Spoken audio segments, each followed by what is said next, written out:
Good morning everyone. આજે એક danger નામ ધરાવતી થિયરી ચલાવીએ. દેહ બંધારણની ગતિશીલ અવસ્થા અને ચયાપચયનો ખ્યાલ. ટાઇટલ જ વિચિત્ર છે, હે ને? પેલા ટાઇટલ જ સમજવું પડશે, થિયરી તો પછી આવશે સમજવાની. દેહ બંધારણની ગતિશીલ અવસ્થાનો અર્થ સમજાવું. દેહ બંધારણની ગતિશીલ અવસ્થા.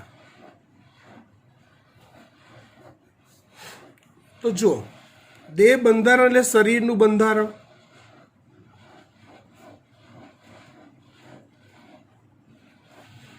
ગતિશીલ એટલે અનસ્ટોપેબલ, સતત કાર્યશીલ હોય એવી.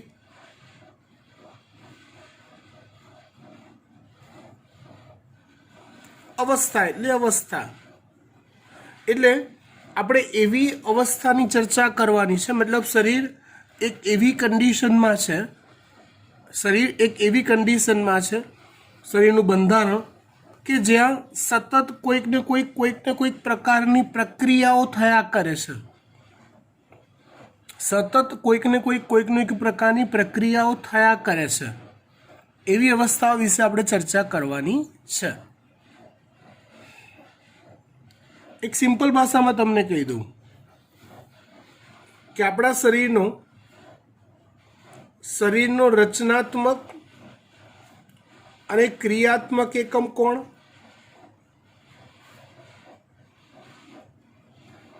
તમે કહેશો કે કોષ. તમે કહેશો કોષ. તો આ કોષની અંદર એ માંથી બી એ કોઈક રાસાયણિક સંયોજન છે એવું માની લો. તમે માની લો. બી પણ એવું જ છે.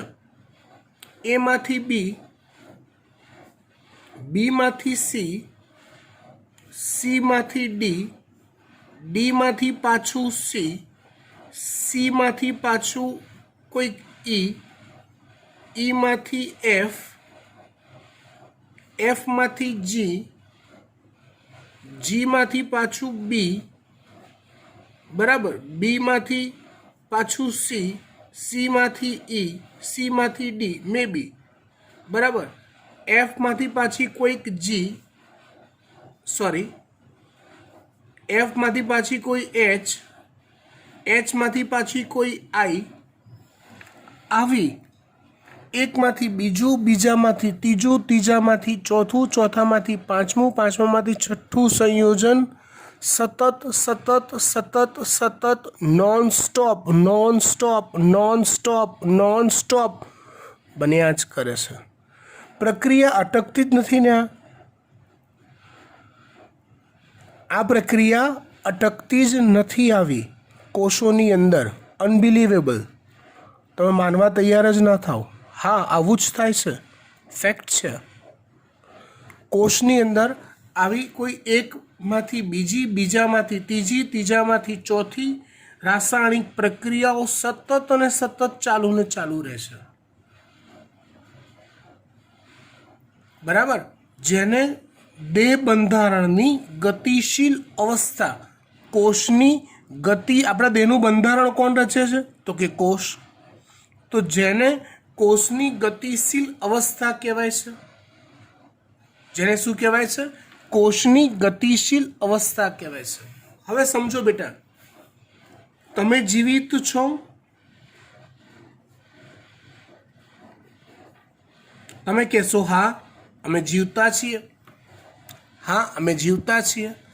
તો તમે જીવો છો એનો અર્થ જ તમારે એ સમજી લેવાનો. તમે જીવો છો, હા, તો એનો અર્થ જ તમારે એ સમજી લેવાનો કે કોષોમાં આવી સતત દેહધાર્મિક ક્રિયાઓ, ગતિશીલ પ્રક્રિયાઓ, રાસાયણિક પ્રક્રિયાઓ સતત ચાલુ ને ચાલુ છે. એ ચાલુ છે તો જ તમે જીવો છો એવું કહી શકાય. જ્યારે કોષમાં રાસાયણિક પ્રક્રિયાઓ સ્થિર થઈ ગઈ, અટકી ગઈ, લાઈક ચલો એમાંથી બી રસાયણ બન્યું, પછી બી રસાયણ એમને એમ પડ્યું રહ્યું, કોઈ પણ જાતની રાસાયણિક પ્રક્રિયા કર્યા વગર બી રસાયણ એમને એમ પડ્યું રહ્યું. એવી રીતે કોઈક જગ્યાએ ઈ રસાયણ એમને એમ પડ્યું રહ્યું, કોઈ જ રાસાયણિક પ્રક્રિયાઓ ના કરી, કોઈ જ રાસાયણિક પ્રક્રિયાઓ ના કરી તો થશે શું? છેલ્લે જેવી આ બધી પ્રક્રિયાઓ થવાની અટકી ગઈ ને, એટલે કોષ કાર્ય કરતો બંધ થઈ જશે. અને કોષ તો આપણા શરીરનો બંધારણીય એકમ છે, એટલે કોષો જો કાર્ય કરતા બંધ થઈ ગયા એટલે શરીરનું મૃત્યુ. સિમ્પલ વાત એ છે આ થિયરીનો પર્પસ કે તમારું શરીર તમે જીવી રહ્યા છો, મતલબ તમારા શરીરમાં સતત આવી રાસાયણિક પ્રક્રિયાઓ શરીરમાં ચાલે છે. શરીરમાં ચાલે છે માટે આને જૈવ રાસાયણિક પ્રક્રિયાઓ કહેવાય. આવી જૈવ રાસાયણિક પ્રક્રિયાઓ સતત ચાલુ ને ચાલુ રહેશે. સમજી ગયા વાત? Okay, final, done. આપણે ખાલી થિયરીનું ટાઇટલ સમજ્યા. ચલો, પહેલો પોઈન્ટ, સજીવ શરીરમાં રાસાયણિક પ્રક્રિયાઓ દ્વારા જૈવિક અણુઓ એટલે આપણે આગળ હજી ભણ્યા એ carbohydrate, protein, lipid, nucleic acid, બરાબર, જૈવિક અણુઓ તૂટતા હોય છે. સજીવ શરીરમાં રાસાયણિક પ્રક્રિયાઓ દ્વારા જૈવિક અણુઓ તૂટે એટલે કે બ્રેક થઈ જાય, એટલે મોટામાંથી નાના બની જાય એમ, અને તેમાંથી નવા જૈવિક અણુઓ બનતા હોય છે. આ તૂટવાની અને નવા નિર્માણની ક્રિયાને ચયાપચય કહે છે. તૂટવાની અને નવું નિર્માણ થવાની આ ક્રિયાને ચયાપચય કહે છે. આમ તો તમે એકતા મેમે ચલાવેલા ચેપ્ટરમાં ચયાપચયની મસ્ત ડેફિનેશન સમજી ગયા છો, રાઈટ? એ જ આપણે રિપીટ કરવાની આવશે અહીંયા. એમાં શું ડેફિનેશન આવતી હતી યાદ કરો તો કે સજીવ શરીરમાં ચાલતી બધી જ જૈવ રાસાયણિક ક્રિયાઓને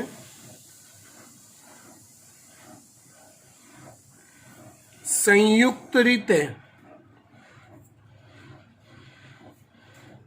ચયાપચય કહેવાય છે. એમાં કંઈક આવું શીખતા હતા આપણે કે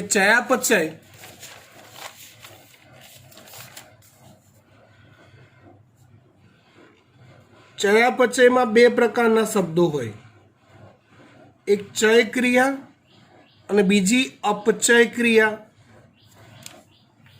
ચયાપચય બે પ્રકારની પ્રક્રિયાઓ છે, એક ચય પ્રક્રિયા અને બીજી છે અપચય પ્રક્રિયા.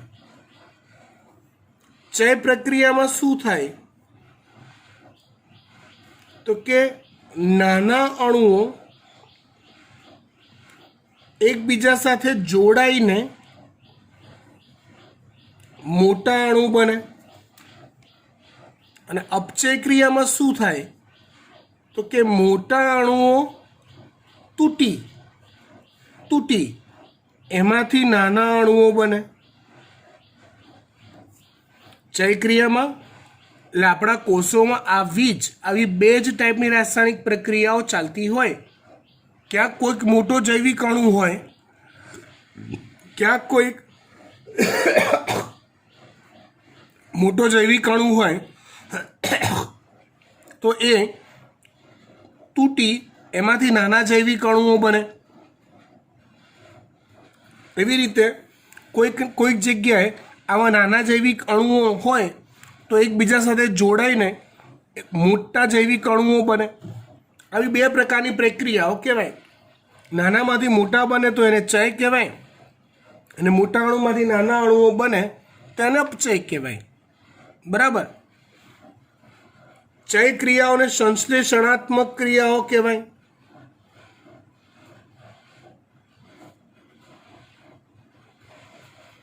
અપચય ક્રિયાને વિઘટનાત્મક ક્રિયાઓ કહેવાય. મતલબ ચય ક્રિયા હોય એમાં નાનામાંથી મોટા અણુ બને, કંઈક નવું નિર્માણ પામે છે, કંઈક નવું નિર્માણ પામે છે. દાખલા તરીકે આપણે પ્રેક્ટિકલ ઉદાહરણ લઈએ તો સિમેન્ટ, ઈંટ, માટી, બરાબર, કપચી, આ બધું લોખંડ, આ બધું ભેગું મળીને બિલ્ડિંગ બનાવીએ તો એ એક પ્રકારની ચય પ્રક્રિયા કહેવાય.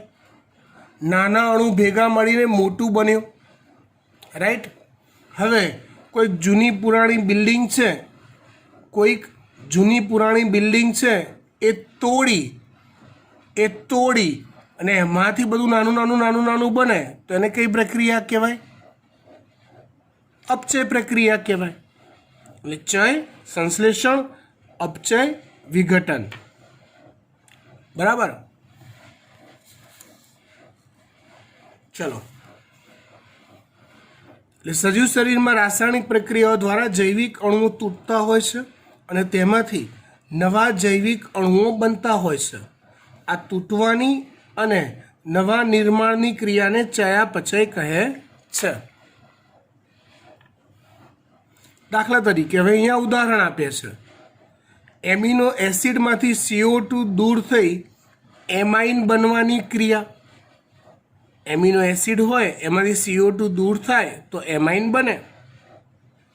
ન્યુક્લિયોટાઇડના નાઇટ્રોજન બેઝમાંથી એમિનો સમૂહ દૂર થવાની ક્રિયા. ડાયસેકેરાઇડના ગ્લાયકોસિડિક બંધનું જળ વિભાજન થવાની પ્રક્રિયા. જળ વિભાજન એટલે શું એ સમજાવો.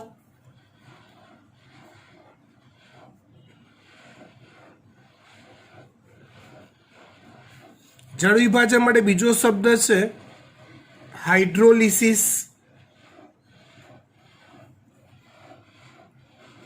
જળ વિભાજન એટલે નિર્જલીકરણનો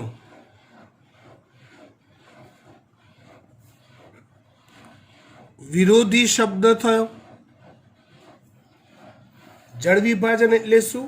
તો કે નિર્જલીકરણનો એ વિરોધી શબ્દ છે. નિર્જલીકરણ શબ્દ તો આવી ગયો ને, આવ્યો ને, કે બે નાના અણુઓ એકબીજા સાથે જોડાય, જોડાણ સાથેથી પાણીનો એક અણુ દૂર થાય તો બનતી એ જે ક્રિયા કહેવાય એને નિર્જલીકરણ કહેવાય. રાઈટ. તો અહીંયા જળ વિભાજન એટલે શું? તો કે એક મોટા અણુમાં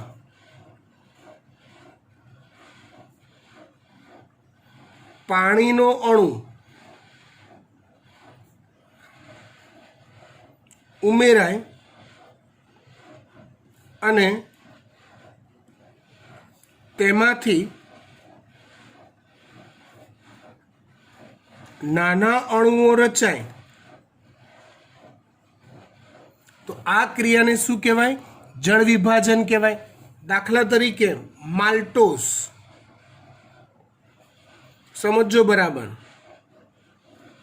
માલ્ટોઝમાં પાણીનો અણુ ઉમેરાય ધારો કે, તો એમાંથી ગ્લુકોઝ પ્લસ ગ્લુકોઝ બને. જો માલ્ટોઝ જે છે ને એ ડાયસેકેરાઇડ છે અને ગ્લુકોઝના બે અણુ બને એ બંને મોનોસેકેરાઇડ કહેવાય. માલ્ટોઝ ડાયસેકેરાઇડ, એમાંથી ગ્લુકોઝના બંને અણુ બને એને મોનોસેકેરાઇડ કહેવાય. સમજ પડી વાત? તો મોટામાંથી નાના બન્યા પાણીનો અણુ ઉમેરાવાથી તો તો આ ક્રિયાને કહેવાય જળ વિભાજન. હવે જો એનું ઊંધું થાય, ગ્લુકોઝના 2 અણુ જોડાય નિર્જલીકરણની ક્રિયા દ્વારા, એટલે એમાંથી પાણીનો અણુ ઉમેરાવાની જગ્યાએ દૂર થાય. જો એરો બહારની બાજુ રાખ્યો, ગ્લુકોઝના 2 અણુ જોડાય, ગ્લુકોઝના 2 અણુ જોડાય, જોડાણ સ્થાનેથી પાણીનો અણુ દૂર થાય, હા, તો એ બનતી રચનાને કહેવાય માલ્ટોઝ અથવા ડાયસેકેરાઇડ. એ 2 નાના જોડાઈને મોટું બને તો એને શું કહેવાય?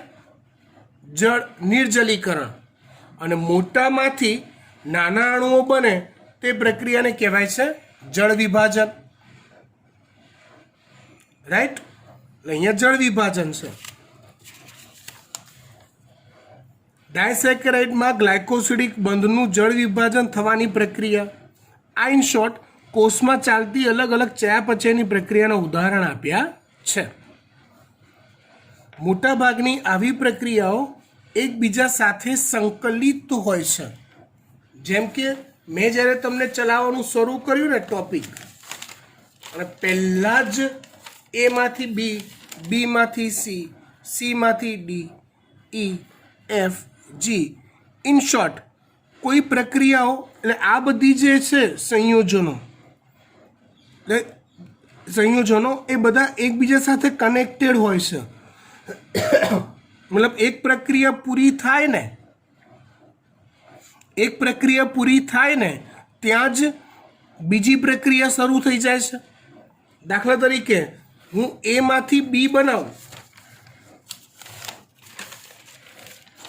દાખલા તરીકે ધારો કે કોઈક પ્રક્રિયામાં એમાંથી બી બને તો એને આપણે પ્રક્રિયક કહીશું, બીને આપણે નિપજ કહીશું. પણ આ નિપજ એ કોઈ જગ્યાએ અટકવાની વાત નથી.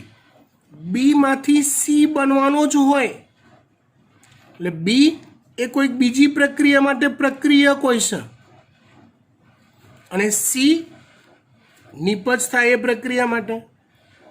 સીમાંથી પાછું કંઈક ડી બને જ, તો સી એ પ્રક્રિયા માટે પ્રક્રિયક થઈ ગયો અને ડી નિપજ થઈ ગયો. એટલે પ્રક્રિયાઓ એકબીજા સાથે સંકળાયેલી હોય છે. બરાબર? મોટાભાગની આવી પ્રક્રિયાઓ એકબીજા સાથે સંકલિત અથવા તો સંકળાયેલી હોય છે. ચયાપચયમાં ભાગ લેતા દ્રવ્યો એકબીજામાં રૂપાંતર થઈ શકે છે. આ માટે તેઓને ઘણી બધી એકબીજા સાથે સંકળાયેલી પ્રક્રિયાઓની હારમાળામાંથી પસાર થવું પડે છે, જેને ચયાપચયિક પથ કહે છે. જેને ચયાપચયિક પથ કહે છે. એટલે આવી જે પ્રક્રિયાઓ કીધી, આવી એમાંથી બી, બીમાંથી સી, સીમાંથી ડી, ડીમાંથી પાછો સી બને, પાછો ઈ. તમે જુઓ હું શું કહું છું, આ વાક્ય અહીંયા મેં દર્શાવી દીધેલું જ છે. જો શું કીધું? ચયાપચયમાં ભાગ લેતા દ્રવ્યો એકબીજામાં રૂપાંતર થઈ શકે છે. આ માટે તેઓને ઘણી બધી એકબીજા સાથે સંકળાયેલી પ્રક્રિયાઓની હારમાળામાંથી પસાર થવું પડે છે. લાઈક ચલો, એમાંથી બી બન્યો, બીમાંથી સી બન્યો, સીમાંથી ઈ બન્યો, ઈમાંથી એફ બન્યો, એફમાંથી જી, પાછો બી. એટલે એકબીજામાં રૂપાંતરિત થઈ શકે છે. અને રૂપાંતરિત થવા માટે એમને એક લાંબી રાસાયણિક પ્રક્રિયાઓમાંથી પસાર થવું પડે છે. આવો જે પથ હોય એને કયો પથ કહેવાય છે? ચયાપચયિક પથ કહેવાય છે. કયો પથ કહેવાય? ચયાપચયિક પથ કહેવાય છે. આ પથ રેખીય હોય કે ચક્રીય હોય? મતલબ આવી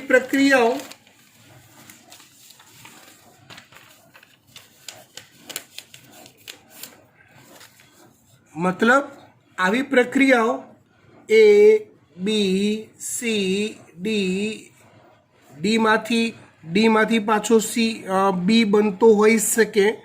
બરાબર? બી માંથી પાછો એફ, એફ માંથી પાછો એ. જો આ રીતે પ્રક્રિયા થાય તો એ રેખીય કહેવાય. અને એ માંથી બી, બી માંથી સી, સી માંથી ડી, ડી માંથી ઈ, ઈ માંથી એ. જો આ રીતે પ્રક્રિયાઓ ચાલતી હોય તો એને ચક્રીય કહેવાય.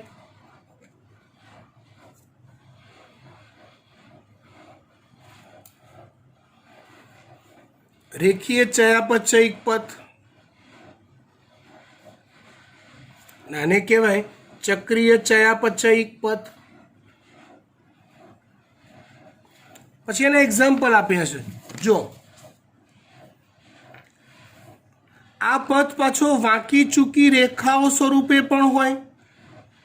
દાખલા તરીકે ટ્રાફિક જંકશન, આ મજા આવશે. જુઓ, અને આ પથ આવો બી હોય, એ માંથી બી, બરાબર, બી માંથી સી, હવે સી માંથી એવું પણ બને કે કોઈક રાસાયણિક પ્રક્રિયા દ્વારા સી માંથી ડી પણ બને, સી માંથી ઈ પણ બને, અને સી માંથી એફ પણ બને. આવું હોય છે, આવું હોય છે, બરાબર. હવે એ ડી માંથી પાછો એક્સ બનતો હોય, એક્સ માંથી વાય બનતો હોય, વાય માંથી એલ, એમ, એન અલગ અલગ પ્રક્રિયાઓ સ્વરૂપે બનતા હોય. ઇન શોર્ટ, આવું વાંકું ચૂકું પણ ચયાપચયિક પથ હોઈ શકે.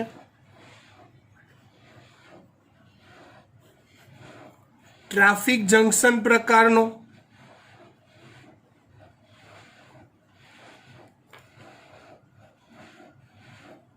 ટ્રાફિક જંકશન પ્રકારનો મતલબ શું તો સમજાવી દઈએ. તમે ધારો કે આઈઓસી રોડથી બહાર આવીને, આઈઓસી રોડથી તમે બહાર આવ્યા, જ્યાં ઓરેન્જ મોલ છે, મેઇન જે ઊભો હાઈવે છે, તો આઈઓસી રોડથી તમે બહાર આવ્યા ત્યારે તમને ટ્રાફિક જંકશન મળશે.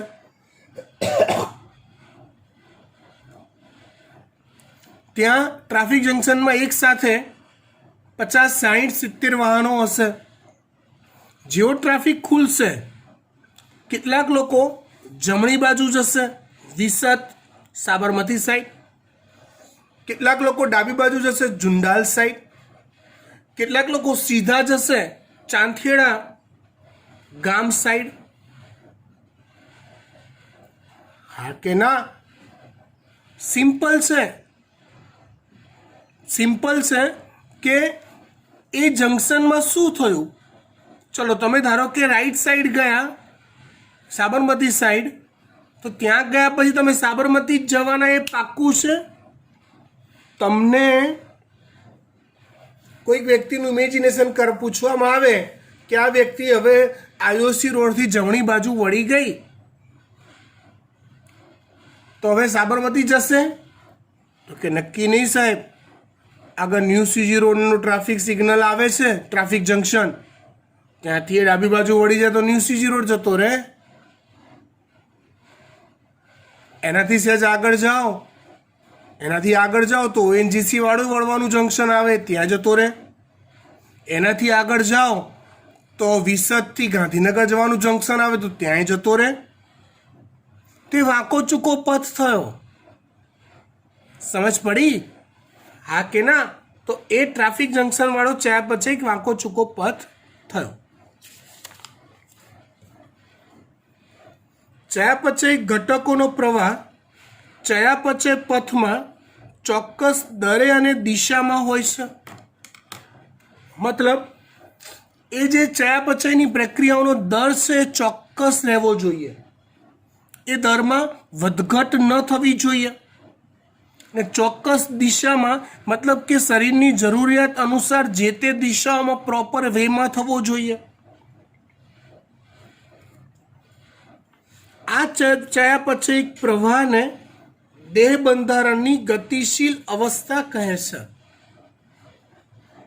બસ ચયાપચયની પ્રક્રિયાઓ સતત નોન સ્ટોપ ચાલુ ને ચાલુ રહે ચાલુ ને ચાલુ રહે એને દેહ બંધારણની ગતિશીલ અવસ્થા કહેવાય છે. સમજી ગયા? જો ચયાપચયિક પ્રવાહ અટક્યા વગર સમગતિક સમાન ગતિએ ચાલ્યા જ કરતો હોય તો તેને આપણી તંદુરસ્ત અવસ્થા કહેવાય છે. મતલબ તમને શરીરમાં કોઈ રોગ નથી કે તમને એકદમ પરફેક્ટ ફીલ થાય છે બોડીમાં, તેવું સમજી લેવાનું કે તમારા શરીરનો આ જે ચયાપચયિક પથ જેટલા બી પ્રકારના છે એ બધા ટકાટક ચાલ્યા કરે છે. તમને થતી કોઈ પણ બીમારીનો અર્થ પાયાથી જોવા જાઓ તો કોઈક ચયાપચયિક પ્રક્રિયામાં ડખા ઊભા થયા છે, કોઈક ચયાપચયિક પથમાં કોઈક ઇસ્યુ સર્જાયો છે. દાખલા તરીકે મને ધારો કે પેટમાં દુખ્યું તો આમ જોવા જાઓ તો તમને કારણો કેવા કહેવાય? ફૂડ ઇન્ફેક્શન થયું હશે, ગેસ થયો હશે, પણ ખરેખર જોવા જઈએ તો એના પાયામાં શું હોય? કોઈક ચયાપચયિક પથ જે પ્રોપર વેમાં થવો જોઈતો તો એ નથી થયો, એમાં ક્યાંક કોઈક ભંગાણ ઊભું થયું છે. બરાબર? તો એટલે એને તંદુરસ્ત અવસ્થા સિવાયની બીમાર અવસ્થા કહેવાય. ઓકે, હવે આપણા શરીરમાં ચાલતી આવી જે ચયાપચયની પ્રક્રિયાઓ છે ને બેટા, આ બધી એ ચયાપચયની પ્રક્રિયાઓ ખૂબ જ ઝડપથી થવી જોઈએ, અને એ પ્રક્રિયાઓ ખૂબ જ ઝડપથી થવા માટે આપણા શરીરમાં ઉત્સેચકો હાજર હોય છે. કેમ કે આવી જ રાસાયણિક પ્રક્રિયાઓ જો કેમિકલ ફેક્ટરીઓમાં થાય તો એ પ્રક્રિયાઓ ખૂબ ઊંચા તાપમાને થાય. બોઇલરની ગરમી આપવી પડે ત્યારે આ રાસાયણિક પ્રક્રિયાઓ થાય અને લાંબા ગાળે થાય. It's not so easy, tough task. પણ આપણા શરીરમાં એ જ પ્રક્રિયાઓ અત્યંત ઝડપથી થઈ જાય છે, કારણ ઉત્સેચકોની હાજરીમાં જ આ બધી ચયાપચયની પ્રક્રિયાઓ થાય છે. ચયાપચયિક પ્રક્રિયાઓ ઉત્સેચકીય પ્રક્રિયાઓ છે. સજીવ તંત્રમાં બિન ઉત્સેચકીય પ્રક્રિયાઓ હોતી નથી. એટલે આપણા શરીરમાં ઉત્સેચકો વગરની સાદી પ્રક્રિયાઓ થતી નથી. લગભગ જે પણ રાસાયણિક પ્રક્રિયાઓ થાય એ બધી જ ઉત્સેચકોની હાજરીમાં થાય છે. પાણીમાં CO2 દ્રાવ્ય થવાની ભૌતિક પ્રક્રિયા, દાખલા તરીકે આપણે થમ્સઅપ બજારમાંથી ખરીદીએ છીએ તો થમ્સઅપમાં તમે જેવી બોટલ ખોલો છો એટલે બુડબુડ કરીને પરપોટા બહાર આવે છે, તો એ થમ્સઅપ બનાવવાવાળાએ એનું પેકિંગ કરતાં પહેલાં અંદર કાર્બન ડાયોક્સાઇડ વાયુ ઓગાળેલો છે. થમ્સઅપ પીતા તમને જીભ પર જે ચરચરાટી આવે છે એ ઓગળેલા કાર્બન ડાયોક્સાઇડના લીધે આવે છે. તમે કોઈક જગ્યા બહુ જ સ્ટ્રોંગ સોડા પીધી તો સોડામાં કાર્બન ડાયોક્સાઇડ ઓગાળેલા હોય ત્યારે તમારી જીભ નીચે તડતડ અવાજ આવે છે, ફીલ થાય છે, રાઈટ? તો એ CO2 દ્રાવ્ય થવાની પ્રક્રિયા ભૌતિક છે, પણ આપણા શરીર એટલે નોર્મલ છે, એમ ઉત્સેચક વગર થઈ શકે છે. પણ આપણા શરીરમાં એ જ પ્રક્રિયા જો થતી હોય તો ઉત્સેચકની હાજરીમાં થાય છે. આપણા શરીરમાં એ જ પ્રક્રિયા જો થતી હોય તો ઉત્સેચકની હાજરીમાં થાય છે.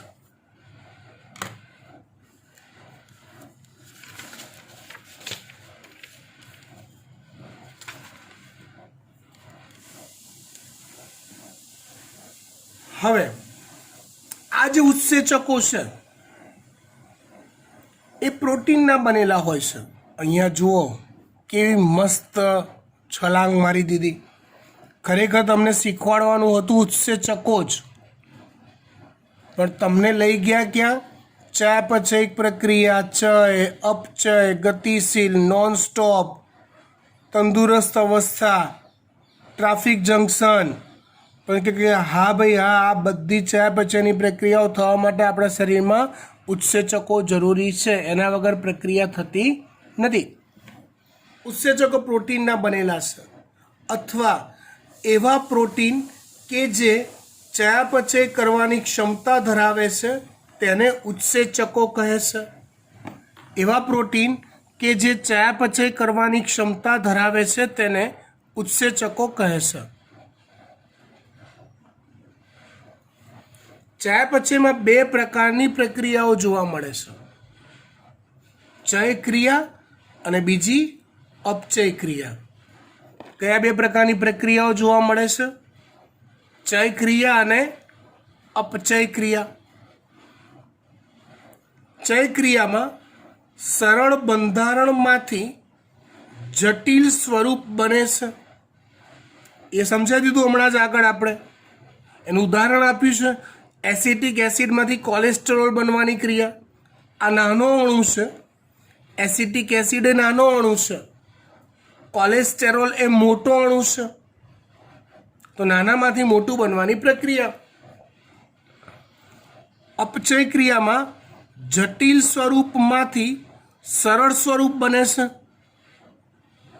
દાખલા તરીકે ગ્લુકોઝમાંથી લેક્ટિક એસિડ બનવાની પ્રક્રિયા. હવે ગ્લુકોઝમાંથી લેક્ટિક એસિડ બનવાની જે પ્રક્રિયા છે,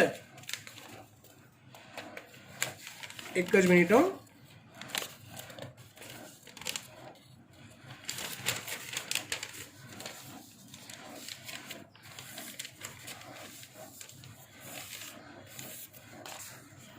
ગ્લુકોઝમાંથી લેક્ટિક એસિડ બનવાની જે પ્રક્રિયા છે એમાં એ કંઈ તરત નથી થતી.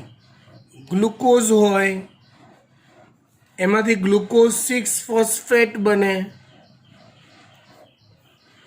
આ બધું શીખવાનું 12મામાં આવશે, હાલ યાદ નહીં રહી તો ચાલે. એમાંથી ફ્રુક્ટોઝ 6 ફોસ્ફેટ બને. એમ કરતાં કરતાં કરતાં 10 સ્ટેપની પ્રક્રિયાઓ થાય અને ત્યારે છેક લેક્ટિક એસિડ બને છે. પણ આ પ્રક્રિયામાં સરવાળે ગ્લુકોઝ મોટો અણુ હોય છે અને લેક્ટિક એસિડ નાનો અણુ હોય છે. એટલે આ સમગ્ર પ્રક્રિયા સરવાળે અપચય કહેવાય છે. ટોટલ 10 સ્ટેપની પ્રક્રિયા છે. ટોટલ કેટલા સ્ટેપની પ્રક્રિયા થાય છે? 10 સ્ટેપની. ખબર પડી વાત? ગ્લુકોઝમાંથી લેક્ટિક એસિડ એક અપચય પ્રક્રિયા કહેવાય, કેમ કે ગ્લુકોઝમાંથી લેક્ટિક એસિડ બને એ મોટામાંથી નાનો અણુ બન્યો કહેવાય. હવે બીજી એક ખાસ વાત, એક જ મિનિટ, ચયાપચય વાળો આપણો ચાર્ટ ક્યાં ગયો? તફાવત બનાવે તો એ આ રહ્યો. જો ચય પ્રક્રિયા જે છે ને, એ ચય પ્રક્રિયાઓ દરમિયાન ઉર્જા જે હોય ને એ વપરાય.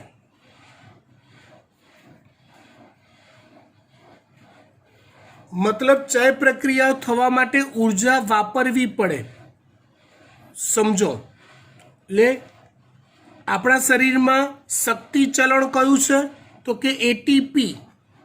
તમે શીખી ગયા છો એ એકતા મેમના લેક્ચર્સમાં, એટલે મારે હાલ સમજાવવાની જરૂર નથી, તમને આવડે છે. તો એટીપી વપરાય અને એમાંથી એડીપી બને ચય પ્રક્રિયાઓમાં. જ્યારે અપચય પ્રક્રિયાઓમાં ઉર્જા મુક્ત થાય, એટલે મુક્ત થાય એટલે એ ઉર્જા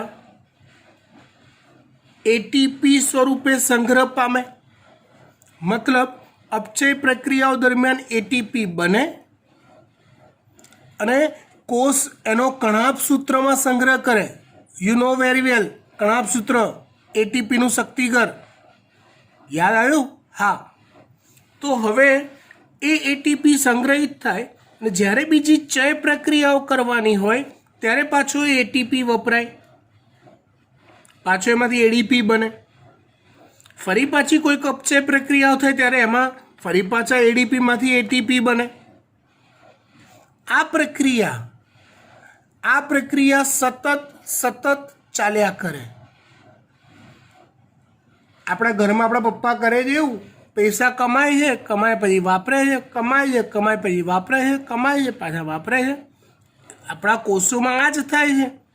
અપચય પ્રક્રિયાઓ થાય એટીપી બને, ચય પ્રક્રિયાઓ કરવામાં એ જ એટીપી વપરાય, અપચય પ્રક્રિયાઓ થાય એટીપી બને, ચય પ્રક્રિયા દરમિયાન પાછા એ જ એટીપી વપરાય. આ ધંધો ચાલ્યા જ કરે છે, ચાલ્યા જ કરે છે.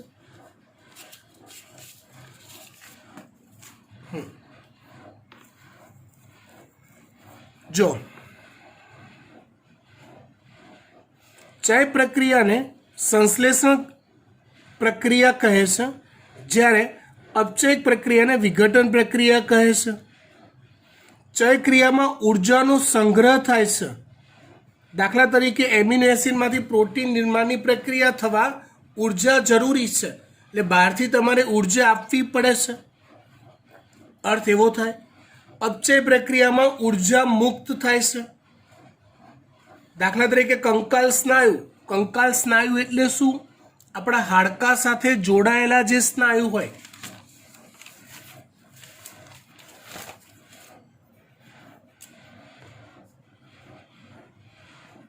કંકાલ સ્નાયુ એટલે શું? કે આપણા હાડકા સાથે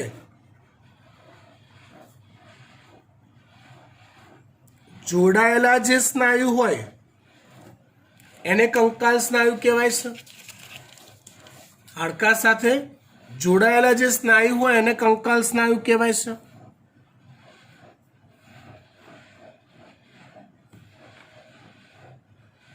તો ક્યાં ગયો મુદ્દો?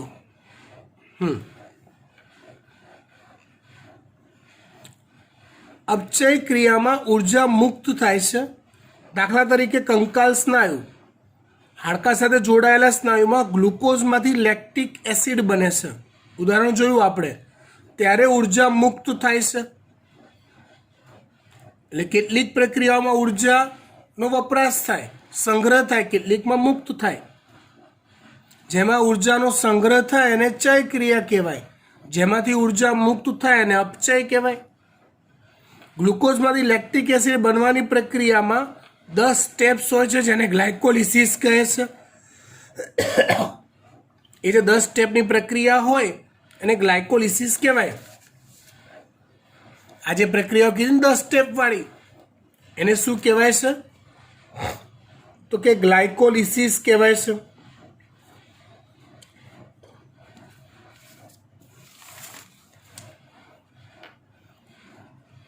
આ દરમિયાન મુક્ત થયેલી ઉર્જા સજીવોમાં રાસાયણિક બંધોમાં સંચિત થાય છે. કયા સ્વરૂપે? એટીપી સ્વરૂપે. મેં સમજાવ્યું. જ્યારે ઉર્જાની જરૂરિયાત હોય ત્યારે તેમાંથી ઉર્જા મુક્ત થાય છે અને એટીપી એડીપીમાં ફેરવાય છે. આવી ક્રિયાઓને ચય ક્રિયા કહેવાય અને ઓલી પ્રક્રિયાને અપચય ક્રિયા કહેવાય. કઈ પ્રક્રિયાને?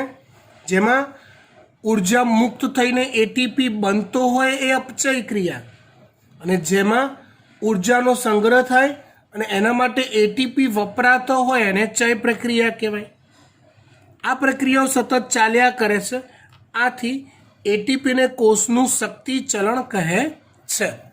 આથી એટીપીને કોષનું શક્તિ ચલણ કહેવાય છે. થિયરી અઘરી છે, યાદ રાખવામાં શબ્દો જટિલ છે, એટલે તમારે થોડીક વધારે મહેનત કરવી પડશે થિયરી તૈયાર કરવા માટે. બરાબર?